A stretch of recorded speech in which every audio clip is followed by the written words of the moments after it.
예, 우리 기도하시면서 주일 대예배 하나님 앞에 드리도록 하겠습니다. 기도하겠습니다. 사랑과 은혜가 많으신 하나님, 오늘도 살아계시며 우리와 함께 하심을 감사드립니다. 주님의 거룩하게 구별하신 주님의 날 하나님 전에 모여 함께 예배드립니다. 찬양받기 합당하신 하나님 홀로 영광을 받아주시며 특별히 말씀이신 주님을 만나는 귀한 시간 되게 인도하여 주시옵소서. 예배 시점 가운데 함께 하시는 주님을 높여드리며 예수님의 이름으로 기도드립니다. 아멘. 우리 찬송 88장 함께 찬송하시겠습니다.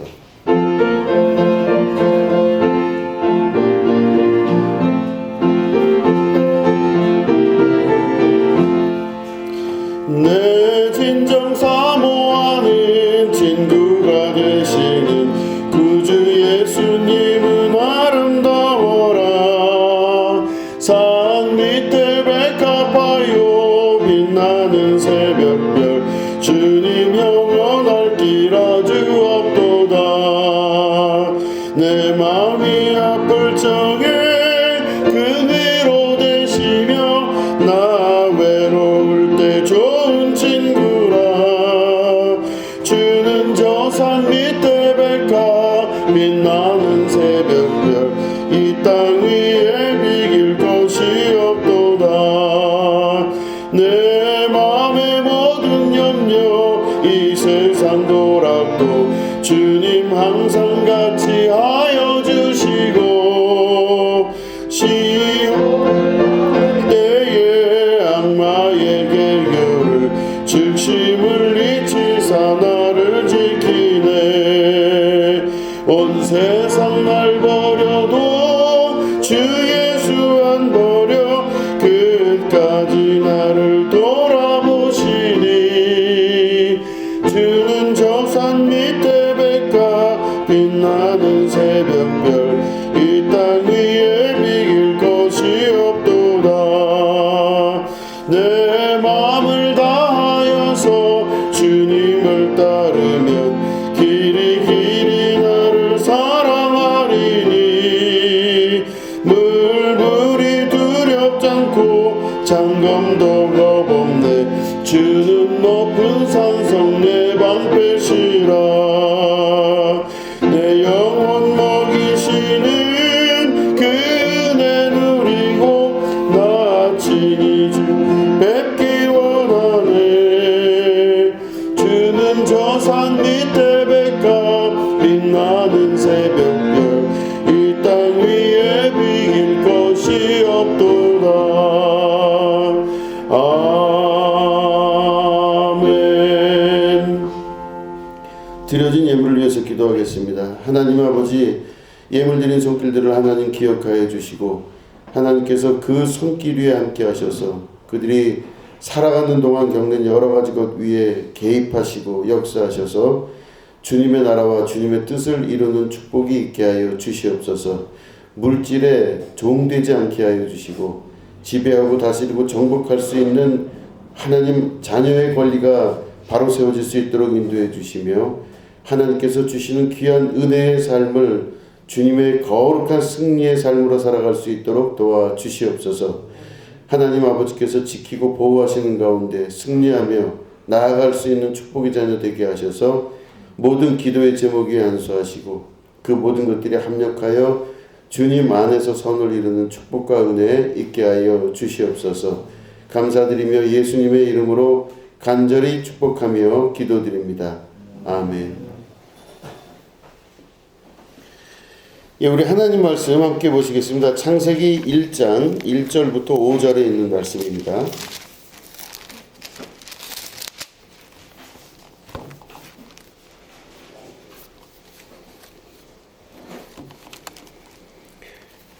예, 창세기 1장 1절부터 5절을 우리 교독하도록 하겠습니다. 태초에 하나님이 천지를 창조하시니라.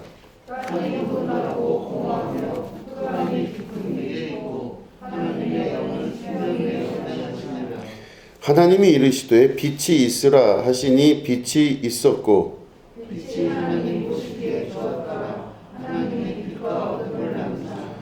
하나님이 빛을 낮이라 부르시고 어둠을 밤이라 부르시니라. 저녁이 되고 아침이 되니 이는 첫째의 날이니라.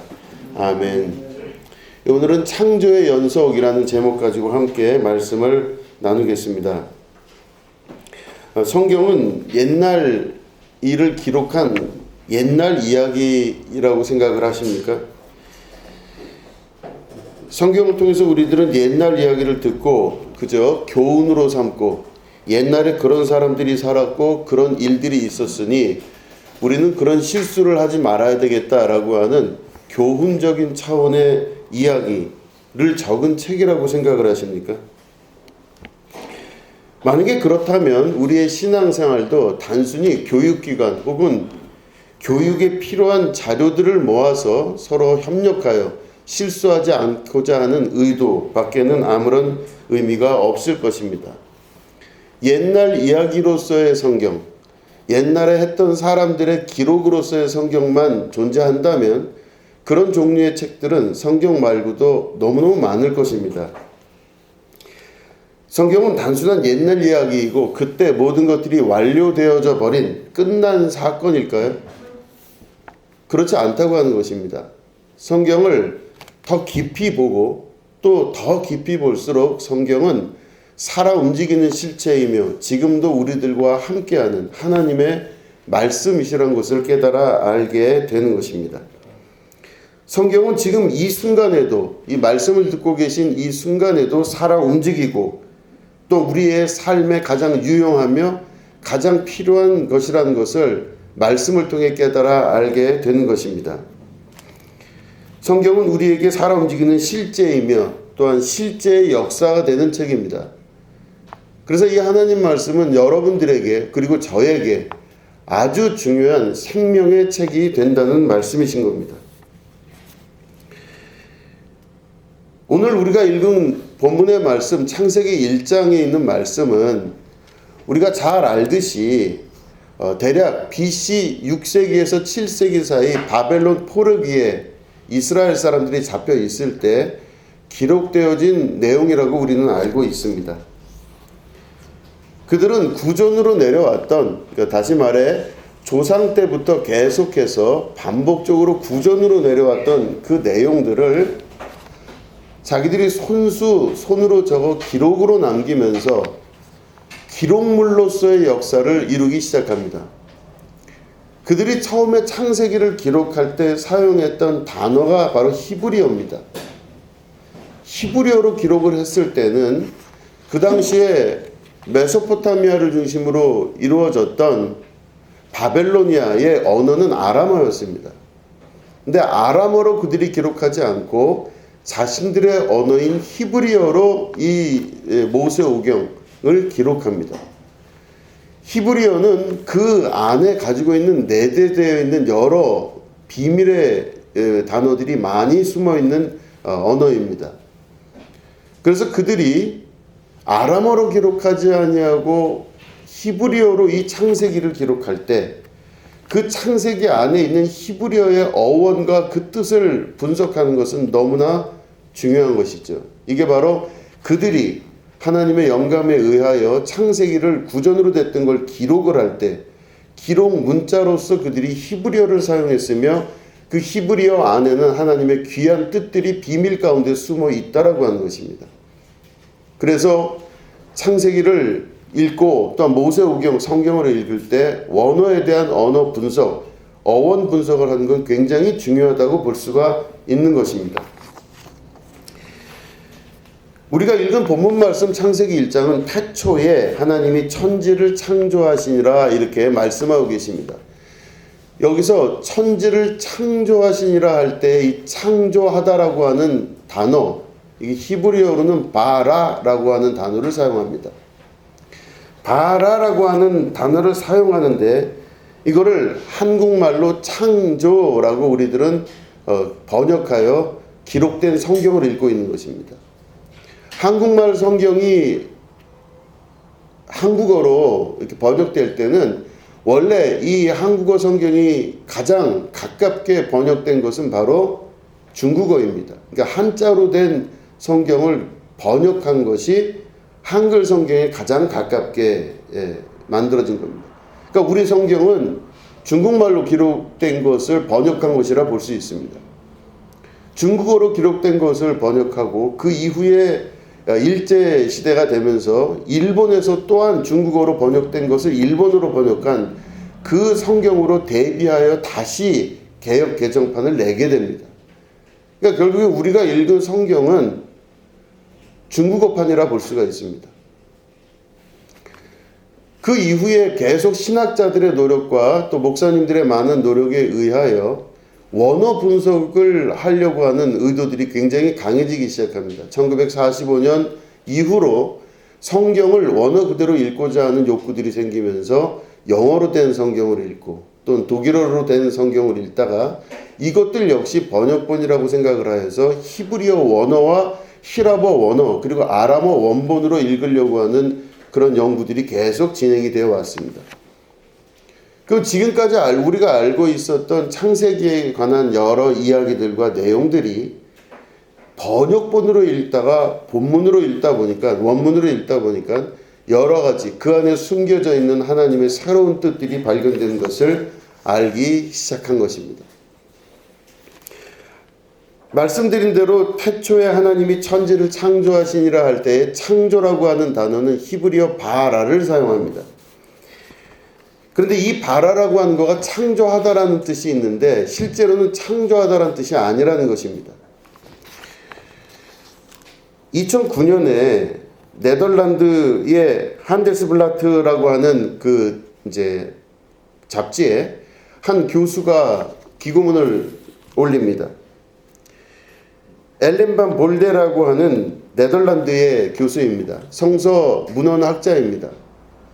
엘렌 반 볼데 교수가 히브리어를 평생 연구를 하면서 결국에는 그 히브리어에서 바라라는 뜻을 새롭게 발견을 하게 되는데 이 바라라는 게 우리가 지금까지 알고 있었던 창조하다가 아니라 나누다라고 하는 뜻이라고 합니다.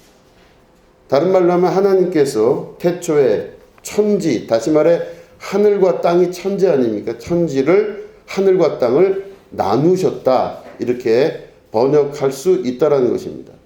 그러니까 수백 년 동안 우리들은 창조했다라고 잘못 알고 있다라고 하는 그걸 발표를 2009년에 합니다. 이게 전 세계적으로 엄청난 문제를 야기시켰습니다. 과연 맞냐 안 맞냐 수백 년 동안 우리가 알고 있었던 창조하다라고 하는 그 단어가 진짜로 맞냐 안 맞냐라고 하는 그런 논란과 논의들이 계속 진행됐습니다. 그런데 결론은 엘렌 반 볼데 교수의 말이 맞다는 것으로 잠정 합의가 되었습니다. 대략 2015년 정도 전후에 전 세계에 있는 신학자들이 여기에 동의할 수밖에 없는 많은 어원학적인 증거들을 내놓기 시작했다라고 하는 것입니다. 하나님이 태초에 천지를 창조하다라고 할 때 이 창조하다라고 하는 바라의 원뜻은 분리하다라고 하는 뜻입니다. 나누다 이런 뜻이죠. 나누다라고 하는 것을 여러분 잘 생각을 해보시면 이게 나누다라는 것도 우리의 지금 입장에서 한국말로 이해를 하는 거지만 나누다라고 하는 뜻의 네덜란드식 혹은 히브리식의 표현을 보면 어떤 것을 나누고 혹은 분리를 하려면요 기준이 있어야 됩니다. 착한 사람과 안 착한 사람을 나누려면은 그 윤리적 기준이 있어야 착한 사람과 착하지 않은 사람을 분리할 수 있습니다. 흑인과 백인을 가르다 할 때 나누다 할 때 흑인과 백인에 대한 기준이 있어야 돼요. 어떤 사람은 피부 색깔이 흑인임에도 불구하고 밝은 색깔이 있을 수 있고 또 백인임에도 불구하고 약간 어두운 사람이 있을 수 있습니다. 그럼 기준을 어디에 두고 흑인과 백인을 나누느냐라고 하는 그 기준점의 문제가 굉장히 중요한 철학적 문제, 신학적 문제로 대두가 됩니다. 어떤 부분에 대한 분리가 있으려면 기준이 있어야 됩니다. 좋고 나쁜 것에 대한 기준, 그리고 이 학문과 저 학문에 대한 기준이 있어야 이게 분리되고 나눌 수 있다라고 하는 뜻입니다. 그런데 중요한 것은 바로 이 기준점을 삼기가 쉽지가 않다라는 것입니다. 하나님께서 태초에 땅과 하늘을 분리하여 나누실 때 말로는 이해가 되지만 하늘과 땅을 분리할 때 어디서부터가 하늘이고 어디서부터가 땅이라는 개념 자체가 쉽지가 않은 것입니다. 예를 들어서 이 분리라고 하는 개념을 한마디로 다시 말씀드리면, 바닷가라고 할 때, 여러분 바닷가에 가서 보시면 아시겠지만 이렇게 해변이 있습니다. 그럼 모래가 있어요. 그럼 모래와 이 바닷물이 들어올 때 어디서부터 바다고 어디서부터 모래일까요? 내 발이 한 발목 정도 지금 모래에 들어가 있는데 찰랑하고 바닷물이 튕겨서 내 몸에 닿습니다. 그래서 한 발목 정도 되는 위치까지 바닷물이 들어왔어요. 그럼 나는 바닷물 속에 있는 걸까요? 모래 속에 있는 걸까요? 아침부터 너무 심각하게 제가 질문을 하는데, 내가 모래사장에 발을 담그고 있을 때 거기에 모래 속에 발을 넣었는데 파도가 밀려와서 발목까지 물이 찼을 때 내가 지금 바닷속에 있는 거예요? 모래 속에 있는 거예요? 물론 예상을 했습니다. 오늘 집에 가서 내내 생각해 보시기 바랍니다. 내가 바닷속에 있는 건지 모래 속에 있는 건지. 그러니까 이 부분이, 그러니까 바닷가라고 하는 구분점을 지을 때도 분리해 나갈 때 굉장히 어려운 점이 있다는 것입니다. 이 분리, 그러니까 하나님께서 세상을 천지를 창조하신다 할 때 바라, 창조하다, 분리하다에는 기준점이 명확해야 된다는 뜻입니다. 자, 그러면 이게 논란이 되고 이미 이제 정리가 됐는데, 이 분리하다, 나누다라고 하는 것에 우리식 해석, 이 기준점을 잡기 어려운 우리식 해석은 바로 뭐냐면요, 정리하다라고 하고 해석할 수가 있습니다. 정리하다. 하나님께서 세상을 창조하셨다는 것의 원뜻은 세상을 깨끗하게 정리했다고 하는 것입니다. 흑암 위에 그 혼돈이 있었을 때 그 흑암 위에 혼돈이 있던 것들을 하나님께서 깨끗하게 정리를 하셨다고 볼 수도 있는 것이죠. 이걸 다른 말로 하면 창조라고 하는 말은 정리하다 라고 할 수가 있습니다. 창조하다라고 하는 바라라고 하는 뜻은 빵이나 고기의 쓸데없는 부위를 칼로 잘라내다 라고 하는 의미도 있습니다. 그러니까 고기를 이렇게 정육해서 만들어낼 때도 뼈에 붙어 있는 것과 나머지 부분들을 다 잘라냅니다. 그래서 이걸 정리를 깨끗하게 합니다. 그래서 이게 상품으로 나와야 됩니다. 그래서 쓸데없는 부분들을 정리하여 나누다, 이런 것이 바로 바라라고 하는 뜻입니다. 요리사나 혹은 사제가 하나님에게 제사를 드리기 위해서 제물에 쓸데없는 것을 과감히 제거해서 하나님이 원하는 제물을 만드는 것처럼, 창조란 자신의 삶에 있어서 가장 중요한 것이 무엇인가를 찾아나가는 핵심을 말합니다. 그렇기 때문에 이스라엘의 역사를 바로 이 바라, 창조에서 보면요, 제사 문화들을 쭉 보면요, 이스라엘의 제사 문화는 점점 갈수록 복잡해집니다. 하나님께서 요구하시는 게 굉장히 많아져요. 그래서 이땐 이렇게 해야 되고 저땐 저렇게 해야 되고 해서 이것들을 계속 나누게 됩니다. 나누게 되면서 가장 중요하게 하나님께 드려야 될 것들을 정리하여서 하나님께 제사로 올려드리는 것, 이게 곧 바라라고 하는 단어와 연결이 된다라고 하는 것이죠. 이 과정은 다시 말해 제사장이 동물의 피를 빼고 각을 뜨고 분리하여 나눌 걸 나누면서 하나님께 드리는 이런 삶은 우리 삶의 깊은 관조를 통해서 내 삶의 부수적이고 필요 없는 것들, 쓸데없는 것들, 이런 것들을 다 잘라내어 없애버리는 것이 바로 바라, 창조라고 하는 단어와 연결이 되는 것입니다. 그럴 때 여러분, 안식일, 하나님께서 7째 날에 안식하셨는데요. 그러면 이 말을 근거로 안식일까지도 우리가 보면요, 안식일, 그러면 영어로는 세바스라고 하는 단어를 씁니다. 세바스는 사바트라고 하는 히브리어에서 나온 겁니다. 이 사바트라고 하는 히브리어의 안식일이라는 개념은 바로 뭐냐면 습관적으로 해오던 것을 멈추는 날이라고 말할 수가 있습니다. 어원이 그렇습니다. 습관적으로 해오던 것을 멈추던 날, 이게 사바스입니다.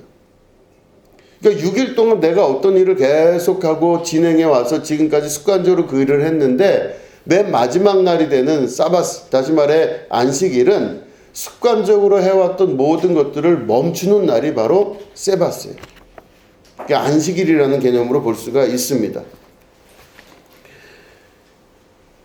그렇기 때문에 이 바라라고 하는 뜻은 우리에게 굉장히 중요합니다. 하나님께서 창조를 하셨는데 한 번의 창조로 끝나신 것이 아니라 지금도 한 사람 한 사람을 통해서 재창조의 역사가 계속 이루어지고 있다라고 하는 것입니다.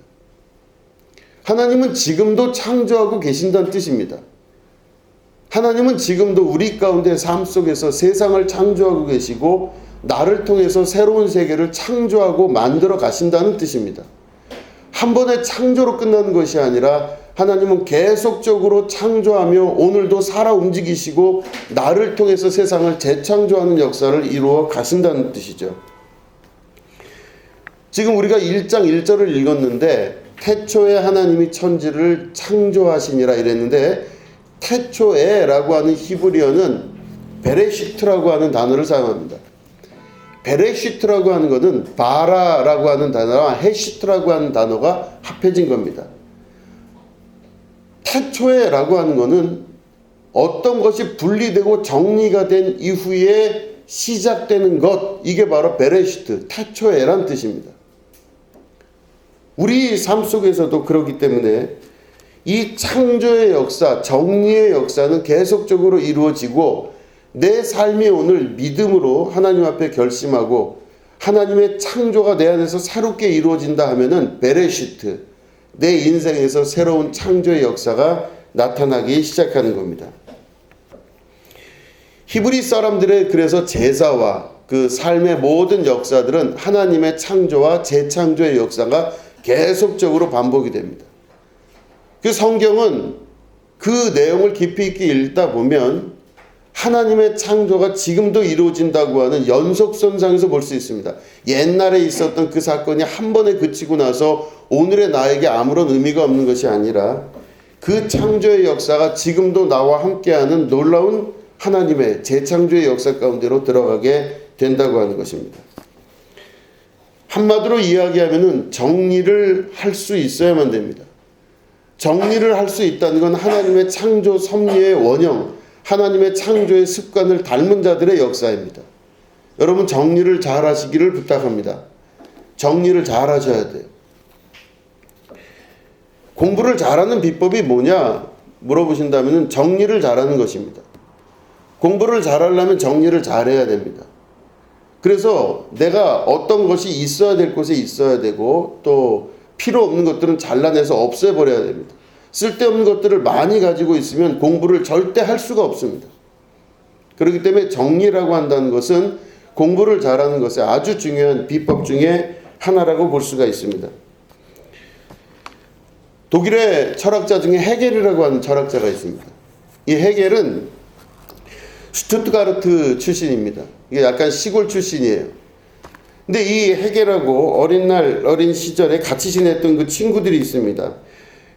셸링이라는 친구가 있고 피테라고 하는 친구가 있고 훸더린이라고 하는 친구와 함께 4명이서 아주 친하게 지냈던 4명의 친구들입니다. 근데 어린 시절 학교를 같이 다니면서 쭉 지냈는데 그 중에서 이 3명, 그러니까 헤겔보다 이 나머지 3명들은 아주 천재적인 사람들이었다고 합니다. 공부를 너무 잘한 거예요. 아주 똑똑하고, 그러니까 어린 시절부터 천재라는 소리를 들었어요. 그래서 보면은 셸링이라고 하는 친구는 그 중에 17살 때부터 책을 쓰기 시작하면서 그 지역에서 유명하기 시작하다가 그 책들이 20살 정도 됐을 때 전 유럽에다 펼쳐지면서 유럽에서 유명한 사람이 돼요. 셸링이라는 사람이. 엄청난 천재라고 다 추켜 세우면서 이 셸링이 23살 나이에 독일에 있는 예나 대학에 교수로 추천받아 갑니다. 그러니까 독일 대학 같은 경우는 교수가 되려면요, 자기가 박사학위가 있다 할지라도 교수가 될 수가 없습니다. 거기는 교수 논문을 또 써야 그게 통과가 돼야 그 대학의 교수가 될 수 있어요. 그런데 그런 거를 다 아우르고라도 셸링이 교수로 될 수 있었던 거는 여러분 잘 아시는 괴테라고 하는 사람이 이 셸링을 추천을 해서 그 괴테가 추천한 것으로 인해서 예나 대학의 교수로 임명하게 됩니다. 23살 나이에. 엄청난 일이죠. 거기에 이제 대학생활을 잘 합니다. 천재였었어요. 그 당시에 제일 유명했던 사람입니다. 피테라는 사람도 여러분 다 아실 겁니다. 독일 국민에게 고함이라고 하는 그 책을 쓴 사람입니다. 피테도 헤겔과 아주 친한 사람입니다. 셸링, 피테, 그리고 휠더린이라고 하는 이 사람도 시인으로서 굉장히 유명한 사람이에요. 그런데 그 당시 이 천재적인 친구 3명과 그중 제일 떨어지는 헤겔이라는 사람이 4명이서 같이 어울려 다녔는데, 누구는 대학 교수가 되고, 누구는 되게 잘 나가는 사람이 되고, 어떤 사람은 유명한 시인이 되고, 어떤 사람은 전 유럽에서 제일 유명한 사람이 되면서 이 사람들이, 친구들이 다 올라가요. 아주 승승장구합니다. 누구만 떨어지냐? 헤겔만 제일 떨어져요. 헤겔만 제일 떨어지는데, 그때 이제 이 3명의 친구들이 이제 그때 당시에 이제 여러 가지 문제에 부딪히면서 서로 논문에 관한 것들을 이제 전쟁 치르는 것처럼 서로 싸우게 됩니다. 그래서 누구 말이 옳으냐, 누구 말이 옳으냐 하면서 막 전쟁을 치르는데, 그때 결국은 누가 들어가게 되냐면요, 제일 공부를 못했고 또 제일 떨어졌던 이 헤겔이라는 사람을, 친구를 데리고 와서, 야, 우리들이 하는 말 좀 적어서 네가 이거를 좀 정리를 좀 해줘, 이렇게 얘기를 해요. 헤겔은 말을 잘 못하고 원만한 성격도 아니에요. 그러다 보니까 헤겔은 항상 뒤쳐져 있는 것 같았고 숨어 있는 사람이었었는데, 이 놀라운 천재 친구들과 같이 어울려가지고 같이 어울리긴 했지만 항상 뒤떨어져요. 이 쉘링이라는 친구는 이 헤겔보다도 3살이나 어린 사람인데 대학 교수로 되어 있고 뭐 여러 가지 좋은 일을 다 겪고 있는 사람인데, 헤겔을 불러가지고 이제 정리 좀 해달라고 얘기해요. 왜냐하면 헤겔이 옛날부터 정리를 잘하는 거였어요. 그러니까 유명했거든요. 그러니까 자기들이 학문적인 문제 갖고 막 전쟁을 치르고 막 싸움을 할 때 그 옆에서 누가 돕냐면 헤겔이 그 정리하는 걸 돕기 시작해요. 헤겔이 정리를 시작합니다. 정리하기 시작하면서 친구들의 도움으로 대학교에서 자리 하나를 얻어서 강사를 하고, 그래서 할 수 없이 조금씩 먹고 살만하게 올라갈 때쯤 어느 순간 헤겔이 갑자기 급하게 떠오르기 시작합니다. 왜냐? 그 당시에 사람들이 요구했던 것은 바로 정리된 책들이었던 것입니다. 나머지 천재적인 사람들은요, 굉장히 천재적이고 논리적이고 말을 잘하고 여러 가지 잘했지만, 문제는 바로 뭐냐면 앞서가는 건 잘할 수 있어요. 그런데 정리는 잘 못해요. 보통 보면은 천재적이고 똑똑한 사람들은 막 여러 가지 분주하게 막 말을 많이 하고 아는 것도 많고 이렇게 정리는 이게 막 그 내용은 많은데, 대부분 천재적인 사람들이 못하는 것 중에 하나가 정리예요. 정리를 잘 못해요. 그러니까 똑똑한 사람들은 정리가 잘 안 돼요, 지금 보통 내용들이. 근데 헤겔은 조금 떨어졌는데 정리를 굉장히 잘했어요. 그 지금 제일 유명한 사람이 누군가? 그로부터 지금 한 300년, 한 200년 정도가 흘렀죠. 200년 정도가 흐른 지금쯤 됐을 때 가장 유명한 사람이 누군가 그러면 뭐 피테, 쉘링, 휠더린 잘 몰라요. 근데 우리는 헤겔은 잘 압니다. 중요한 건 바로 뭐냐면, 정리하는 사람들이 마지막에 승부수를 던질 수가 있고 승패를 장악하더라는 것이죠. 역사를 통해서 이런 사람들이, 다시 말해 정리를 잘하는 사람이 역사를 통해서 많은 것들을, 결론을 얻는 것을 볼 수가 있습니다. 그러니까 정리를 잘할 수 있어야 돼요. 뭐든지 정리가 가장 중요합니다.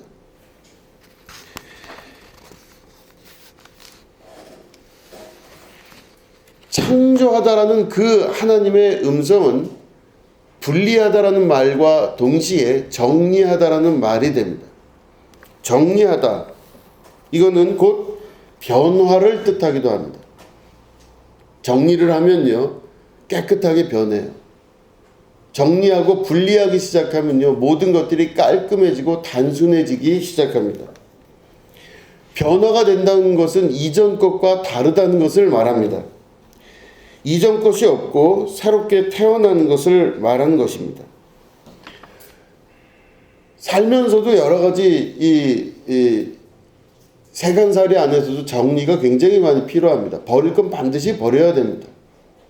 깔끔하고 단순하게 정리할 수 있어야 그 사람의 마음도 그리고 생활도 변화되고 바뀔 수가 있다는 것입니다. 그런데 살림뿐만 아니라 모든 분야에 있어서 정리와 또 자르는 것이 필요합니다. 내가 가지고 있었던 가치관에서도 정리가 필요합니다.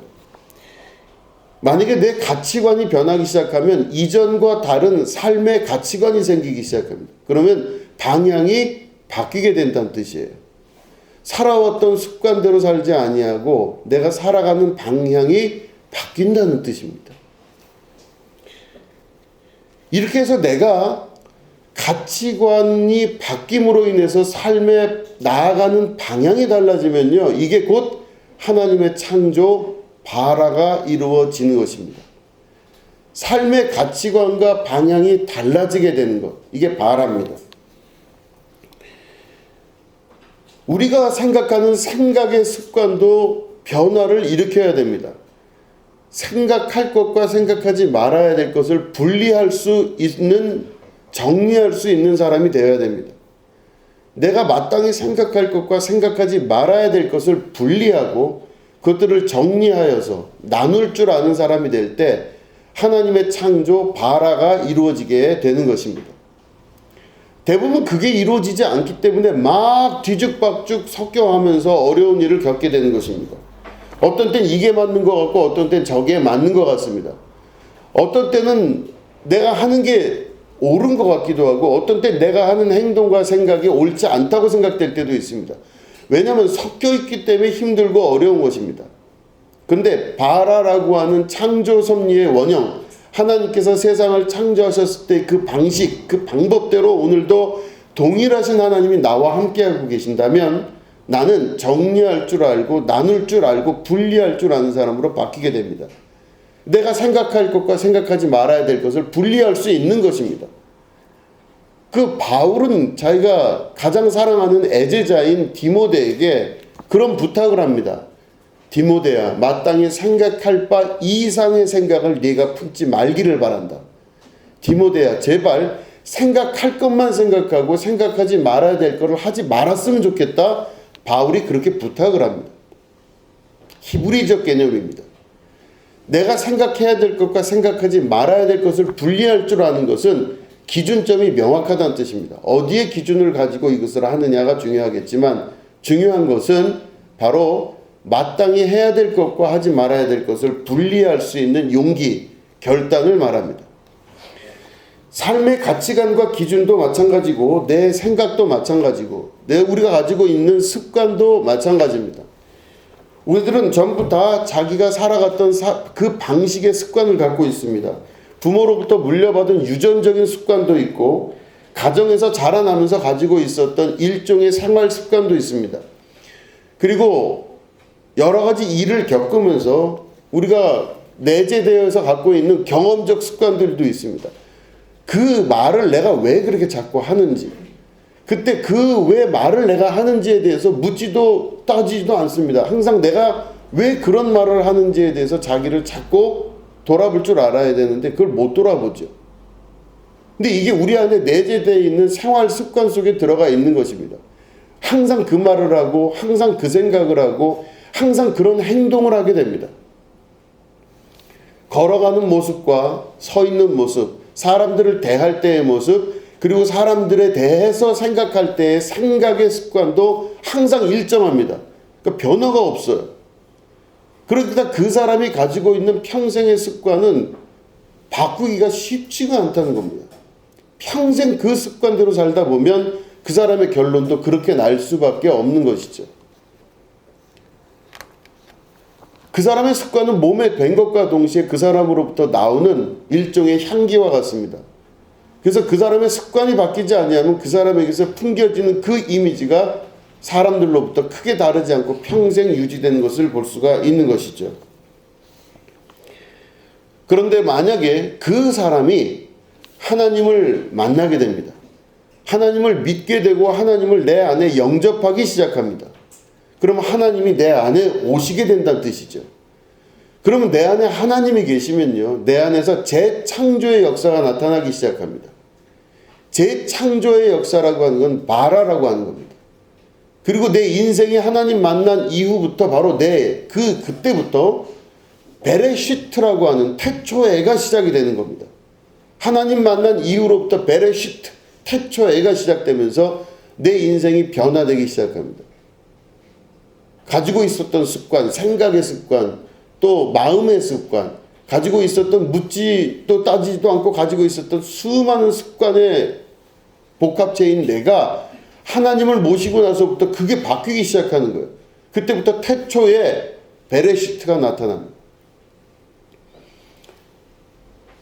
베레시트가 나타나면 그 사람에게 있어서 갈등이 시작이 됩니다. 왜냐하면 내가 지금 살아왔던 습관이라고 하는 건요, 나에게 편하기 때문에 그게 습관이 되는 거거든요. 항상 편했기 때문에 그게 나에게 습관이 되지, 불편한 건 절대 습관이 안 됩니다. 웬만해선 불편한 건 자기에게 습관이 안 돼. 편하니까 습관이 됩니다. 주눅 들어 있는 것이 편합니다. 주눅 들어 있는 걸 좋아하는 사람은 또 주눅 들어 있는 게 습관이 되고, 나서는 걸 좋아하는 사람은 나서는 게 습관이 돼요. 사랑받기를 좋아하는 습관이 있는 사람은 사랑을 받는 게 습관이고, 사랑을 주는 일에 또 습관이 되어 있는 사람은요, 사랑을 주는 게 편하니까 습관이 되는 것입니다. 그 사람의 행태를 보면요, 그 사람에게 가장 편하고 그게 안락하기 때문에 그 사람에게서 습관이 되는 것입니다. 그럼 지금 나의 상태는 내 습관의 복합체인데, 그럼 지금 내 상태는 어떤 상태냐? 이렇게 사는 게 편한 거예요. 생각을 바꾸거나 마음을 바꾸거나 행동을 바꿀 필요가 없는 지금이 너무 좋은 거예요. 어떤 방식대로 살아가는 게 제일 좋기 때문에 그 사람은 습관적으로 살고 습관적으로 행동하고 습관적으로 말을 하는 것입니다. 그 습관이 그 사람 안에 내재되어 있어서 가장 편하게 하루하루를 살아가고, 그 나머지 일들이 이제 그에게는 조그만 경험들로 자리를 잡게 되는 것입니다. 근데 하나님이 만약에 그 사람 안에 오셨어요.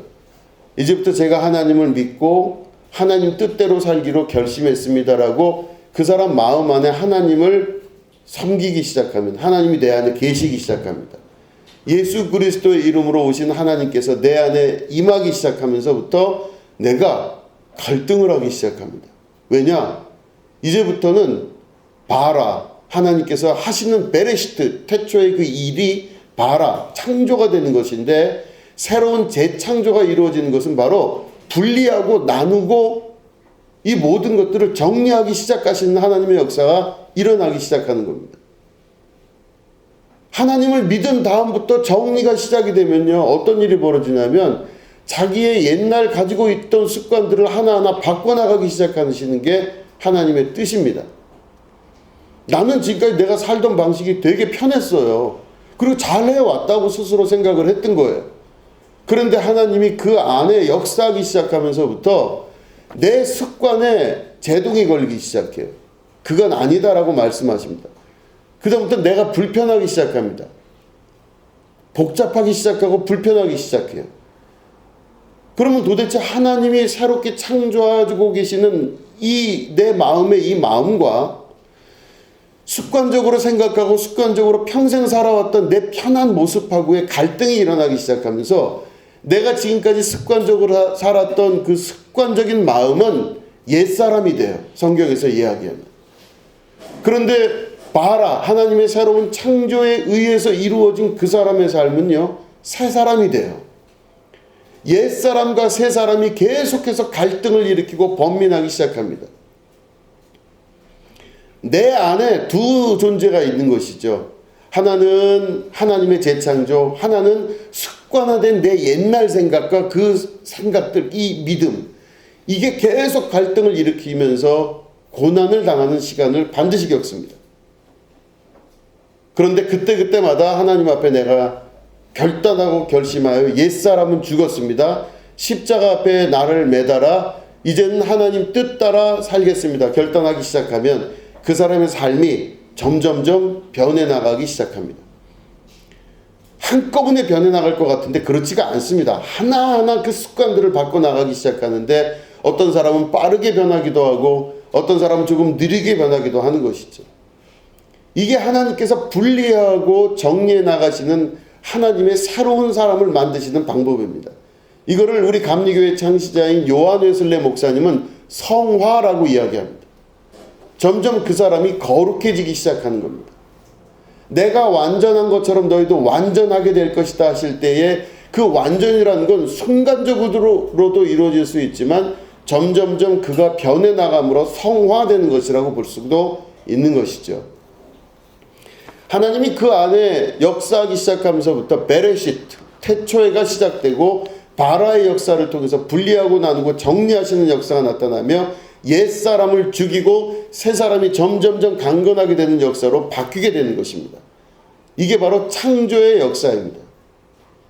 하나도 변하지도 않고 변할 생각도 없고 변할 의지도 없다면 그 사람은 옛사람의 자기의 기준을 두고 사는 사람입니다. 하나님의 옳음, 하나님의 의의가 아니라 자기의 의를 위해서 살아가는 사람들입니다. 내가 맞았어. 내가 틀리지 않았어. 나는 한 번도 틀린 적이 없어. 하나님은 오히려 잘못됐어. 라고 하는 생각을 가지며 하나님의 뜻이 아니라 자기 뜻에 의미를 두고 기준을 두고 살아가는 사람을 말하는 것입니다. 그 사람은 평생 가도 변함이 없이 나는 교회도 다니고 신앙생활도 잘하고 봉사도 열심히 하고 잘하고 살았는데 주님 저를 모르십니까? 하나님 나라에 가서 그렇게 이야기할 때 하나님께서 혹은 예수님께서 나는 너를 모른다 말씀하시는 겁니다. 자기 의를 위해서 습관대로 잘 살아왔는데 자기의 습관이 아니라 하나님의 의에 의해서 살아가는 새로운 사람이 돼야 되는데 그게 아니라 옛사람으로 살아가는 창조가 이루어지지 않은 사람, 옛사람에 혼돈되고 혼탁하며 공허했던 그 모든 삶이 하나님 나라에 도착하여 있을 때는 아무런 의미가 없는 것입니다. 하나님은 창조하시고 새롭게 만드셔서 새로운 생각과 가치관을 우리에게 주시는 하나님의 역사가 이루어지게 되는 것입니다. 이게 바로 창조 섭리의 원형으로 돌아가는 아주 중요한 핵심입니다. 누가복음에 보면 여러분 18장에 이런 말씀이 있습니다. 어떤 관리가 있는데 그 관리가 예수님에게 물어봅니다. 예수님, 선한 선생님이여, 내가 무엇을 하여야 영생을 얻으리까? 하고 이 관리가 물어봅니다. 그럴 때 예수님께서 그 관리에게 대답을 하세요. 네가 어찌해서 나를 선하다 하느냐, 이제 그런 말씀을 하신 이후에 네가 이미 계명을 알고 있지 않느냐. 살인하지 말라, 간음하지 말라, 도둑질하지 말라, 거짓 증언하지 말라, 네 부모를 공경하라 하였느니라. 그랬더니 이 관리가 뭐라고 얘기하냐면 저는 어려서부터 이것을 다 지켰나이다 이렇게 이야기를 해요. 다 지켰나이다. 그러니까 예수님께서 그 말을 들으시고 이르시되 네게 아직도 한 가지 부족한 것이 있으니 네게 있는 것을 다 팔아 가난한 자들에게 나눠주라. 그리하면 하늘에서 네게 보화가 있으리라. 그리고 와서 나를 따르라. 이렇게 말씀하십니다. 그랬더니 그 사람이 큰 부자이므로 이 말씀을 듣고 심히 근심하더라. 이렇게 성경은 기록하고 있습니다. 이 말씀을 보니 봐라, 재창조의 역사가 일어날 수 있도록 예수님께서 말씀으로 그 부자라고 하는 관리에게 이 말씀을 하셨는데 이 말씀을 자세히 분석을 해보면요, 바로 뭐냐면 정리하는 것입니다. 정리한다는 것은 바로 뭐냐면 내가 왼쪽 거 오른쪽 거를 분리해 나가는 것도 정리고 위에 것과 아래 것을 분리해 나가는 것도 정리해요. 여름옷과 겨울옷을 분리하는 것도 정리해요. 뭐 저 같은 경우 책을 볼 때도 이 종류별로 분리해서 제가 그 책들을 분리해서 보고 있습니다. 이게 분리해요. 그런데 예수님 말씀하시는 걸 보니 분리라는 의미보다 더 큰 의미의 바라, 창조를 말씀을 하시는데 그게 바로 뭐냐면 순서를 정하는 것입니다. 순서를 정하는 것. 실제 순서를 정하는 일은 곧 신앙의 일이라 볼 수 있습니다. 순서를 정하는 것은 신앙의 일입니다. 신앙생활 잘한다는 것은 순서를 바르게 정하는 것이 신앙생활을 잘하는 것입니다. 예수님은 이 관리에게, 이 부자 관리에게 신앙의 순서를 다시 한번 말씀하신 것입니다. 이 관리는 어려서부터 이 모든 것들을, 율법을 습관적으로 잘했던 거예요. 막 열심히 신앙생활하는 모습대로 잘한 거예요. 그랬는데 이 관리가 습관적으로 했다고 하는 이것은 제가 말씀드린 대로 그 사람에게 편한 거예요. 그렇게 결코 어렵지가 않았던 것입니다. 부모에게 효도하고 간음하지 아니하고 살인하지 않고 도둑질하지 않고 거짓 증언하지 않는 것은 이 사람한테 그렇게 어려운 게 아니었던 거였었어요. 그냥 그 사람 삶의 습관 가운데 가장 착한 사람으로 남아 있을 수 있었던 것이죠. 그런데 이 관리는 자기 인생에서 가장 중요하다고 여기는 것을 중심으로 삶을 형성해 왔던 것입니다. 이 사람은 가장 중요한 게 무엇인가 할 때 자기의 생각을 중심으로 해서 중요한 것의 순서를 쭉 적어놨던 거예요. 또 그것이 옳다고 여기고 살았던 것입니다.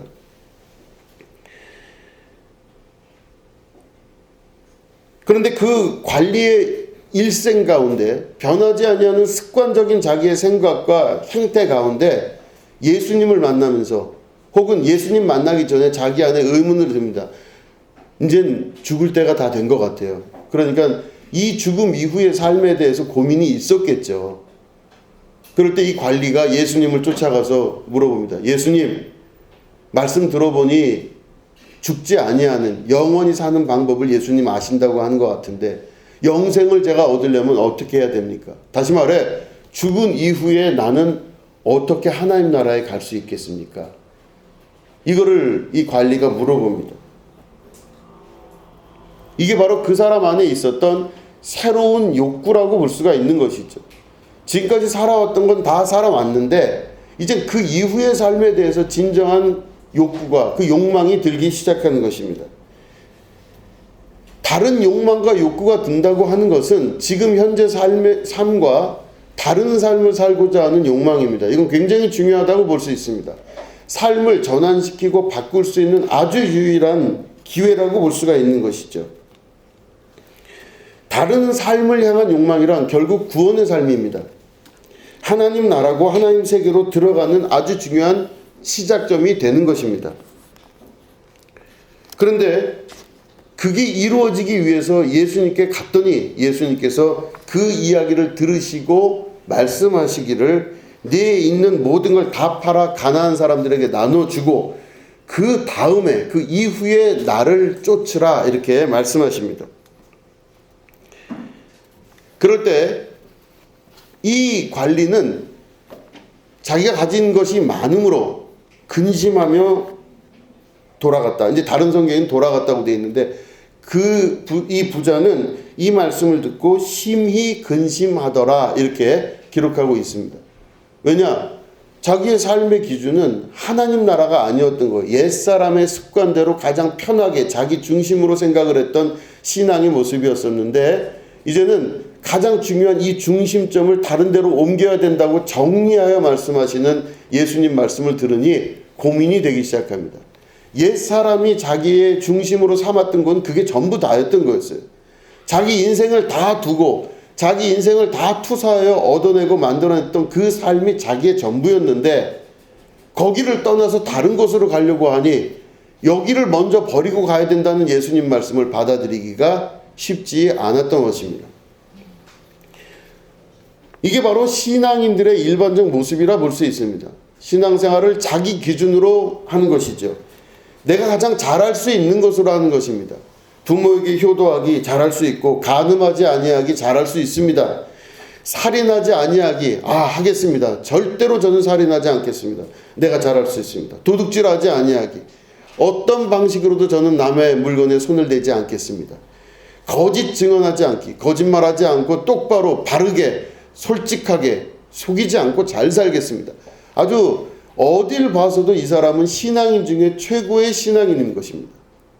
이건 누구나 다 알고 있는 참 저 사람은 참 신앙생활 잘해 굉장히 열심히 해 하는 사람 중에 대부분 이 안에 들어가 있는 사람들이 많을 것입니다. 자기 중심적 신앙생활 자기가 생각하는 방식의 신앙생활로 살아왔던 자기 의의가 있었던 자기 삶 여기에 하나님의 말씀 곧 하나님 자신이 개입하면서 이 부자인 관리에게 갈등이 일어난 것처럼 하나님의 말씀이 내 안에 들어오기 시작하면서부터 갈등이 되기 시작합니다. 옛사람을 버리라 하시는 음성을 듣게 됩니다. 자기 십자가를 지라 하는 음성을 듣기 시작하는 것이죠. 가장 편안했던 내 습관에 제동을 걸기 시작하십니다. 생각에도, 가치관에도, 행동에도, 말에도 제동이 걸리기 시작합니다. 했던 방식 그대로 여기서 할 수가 없다고 하는 뜻입니다. 그 했던 방식 그대로 살아갈 수 없게끔 하나님의 말씀이 붙들고 역사하고 질문하고 거기에 대답하라 요구하기 시작하시는 것입니다. 그러면 자기가 자기 삶을 사는 것이 아니라 이제는 내게 주신 새 사람의 삶을 살기 시작할 때 그게 바로 베레시트, 내 삶이 하나님으로부터 창조되어진 새로운 태초의 삶으로 인생이 전환되기 시작하는 것입니다. 옛사람을 버리지 못하고 새 사람이 되지 못하는 많은 신앙인들, 옛사람의 모습으로 그대로 살면서 하나님의 재창조를 경험하지 못하는 모든 사람들은 성경을 그렇게 해석할 수밖에 없습니다. 그 옛날 언제인지 모르지만 하나님이 태초의 천지를 창조하셨다. 그는 설화 같기도 하고 신화 같기도 하고 믿어지지도 아니하고 21세기를 살아가는 현대의 과학적 방식으로 이걸 이해하려니 도무지 이해도 안 되고 때로는 성경의 말씀 전체가 실제는 실제 같지도 아니하고 지금은 전혀 나랑 관련이 없는 이야기 같고 그렇기 때문에 옛날 사람의 이야기며 옛날 사람들의 경험했던 이야기들이며 우리 한국 사람들이 옛날 동화 들으면서 그 동화 이야기를 들으면서 재밌다 이런 교훈이 그 안에 있다 하는 교훈적인 얘기라고 듣는 것처럼 성경도 그런 식으로 우리가 이해하고 듣게 되는 것입니다. 아, 옛날에 그런 일이 있었지. 아, 그건 그때 일이었지. 그때 끝나버린 사건이었지. 아, 창조는 한번 이루어졌는데 뭐 창조과학회다 무슨 뭐 진화학회다 어쩌고 막 그냥 막 하면서 하는 얘기들이 다 결국 같은 얘기들이에요. 그런데 조금 더 깊이 하나님 말씀을 들여다보고 원어를 이해하기 시작하면요. 그 창조의 역사가 그때만 이루어진 것이 아니라 지금도 동일하게 이루어지고 있다라고 하는 것입니다. 하나님은 오늘도 세상을 창조하고 계십니다. 설교 서두에 말씀드린 것처럼 BC 6에서 7세기 사이에 바벨론 포로기로 잡혀 있었던 당시 유대인들 지식인층이 자기 자식들이 신앙생활하지 아니하고 옆에 있었던 수많은 나라의 우상들을 섬기며 정말 말도 안 되는 그런 많은 세계에 있는 많은 그 이데올로기들을 받아들이는 걸 보고 가슴을 치면서 이 말씀을 기록을 할 때 정말로 피와 땀이 서린 마음으로 하나하나 기록을 했습니다. 그럴 때 그들이 선택했던 단어 중에 바라 혹은 베레시트라고 하는 그 단어를 사용했을 때 이 창조라는 단어는요 일반적으로 사용하지 않습니다. 창세기에서 뿐만 아니라 구약성경 전체에서도 한 50여 번밖에 사용하지가 않아요. 하나님이 창조하시다 이런 식으로 쓰는 거예요. 이 바라라고 하는 단어를 사용할 때 이걸 사용할 때 이 자녀들이 어떻게 되기를 바라는 마음에서 이걸 썼을까? 하나님 앞에 간절히 기도하며 세상의 창조에 대해서 말씀했을 때 그들은 옛날 이야기를 하려고 그렇게 써놨을까? 아니라고 하는 것입니다. 지금 너희들에게도 재창조가 이루어지고 있고 하나님의 창조는 그 비밀 안에 숨겨져 있는데 오늘 너희들 안에 새로운 창조가 이루어지는데 너희들이 습관적으로 듣고 학교에서 습관적으로 만났던 이방인들의 생각과 이방인들의 틀 그런 수많은 우상을 섬기며 세상의 질서 속에서 살아가는 너희들에게 오늘 그 천지를 만드신 하나님이 네 안에서 새로운 세계를 만들어가고 이루어 가신다는 것을 자녀들이 깨달아 알고 믿음의 결단을 하고 이방 것들과의 관계를 끊고 다른 모든 이데올로기와 다른 모든 세상의 것들을 끊고 하나님의 말씀에 순종하여 하나님의 창조를 새롭게 경험하는 놀라운 축복의 자녀로 성장하기를 바라는 그 부모들의 마음이 그 속에 들어가 있지 않을까 생각을 해보게 됩니다. 창조는 여러분 오늘도 이루어지고 있습니다. 여러분들 안에 마음과 생각과 습관과 모든 행동 안에서 하나님의 창조는 이루어지고 있습니다. 말씀을 듣고 그 말씀을 순종하여서 옛사람을 버리고 새사람이 되는 역사는 지금도 이루어지고 있는 것입니다. 이 말씀을 듣고 순종하여 변화되어 하나님 앞에 나아가는 자들은 반드시 하나님의 거룩한 영생의 자리에 들어가며 하나님의 뜻에 합당하게 변화되는 자녀로서의 축복을 반드시 받게 될 것입니다. 그러나 만약에 옛사람에 머물러 있고 자기의 습관과 생각과 가지고 있었던 틀 안에 머물러 있던 사람들은 절대로 하나님의 나라에 들어갈 수 없습니다. 결단코 들어갈 수 없습니다. 어린 아이가 예수님에게 다가올 때 제자들이 막았어요. 그런데 예수님 말씀하시기를 누구든지 이 어린아이와 같이 되지 아니하면 결단코 하나님 나라에 들어갈 수 없다 말씀하셨습니다. 어린아이와 같이 된다고 하는 것, 그게 바로 뭐냐? 창조가 이루어지는 것입니다. 자기 경험과 생각과 습관으로 사는 자가 아니라 하나님의 말씀을 통하여 믿음으로 사는 자들을 말하는 것이죠. 어린아이 같이 되지 아니하면 결단코 하나님 나라에 들어갈 수 없습니다. 우리 안에 하나님의 창조의 역사가 이루어지고 새 사람이 이루어지지 않으면 하나님 나라에 못 들어갑니다. 여러분, 우리가 이것을 믿음으로 받아들이고 하나님 오늘 말씀으로 제 안에 오셔서 창조의 역사, 정리의 역사, 분리하고 구별하는 역사, 마땅히 해야 될 것과 생각할 것들을 나에게 가르쳐 주셔서 내가 새로운 삶으로 살기를 원합니다. 그러기 위하여 옛사람의 절대적인 순종을 필요로 하시는 하나님, 제가 주님 앞에 순종하겠습니다. 순종이 제사보다 낫다 하셨으니 습관적 제사가 아니라 순종함으로 하나님 뜻을 이루어 드리겠습니다. 하나님 앞에 이렇게 결단하며 말씀 안으로 여러분 살아가시게 될 때 반드시 여러분들에게 영생의 축복과 하나님 주시는 약속된 미래, 또 약속된 축복의 역사가 있을 줄로 믿습니다. 여러분, 창조의 역사를 경험하시는 주님의 축복의 자녀 되시기를 주님의 이름으로 축원합니다. 기도하겠습니다. 하나님 아버지, 성경을 옛날 이야기, 단순한 이야기, 그저 그 정도 수준의 이야기로 우리가 보지 않게 하여 주시고 오늘도 살아 움직이시며 실제하시는 하나님을 만나는 축복의 말씀으로 인지하게 하여 주시옵소서.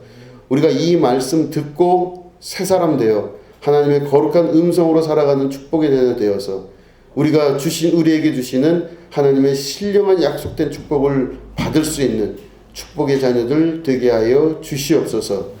지금은 우리 구주 예수 그리스도의 은혜와 하나님 아버지의 지극하고 무궁하신 사랑과 성령님의 감화감독 축복 고통 역사하심이 오늘 예배 가운데 함께하는 주님의 거룩한 백성들 위에 지금부터 영원히 함께 하옵시기를 간절히 축원하옵나이다.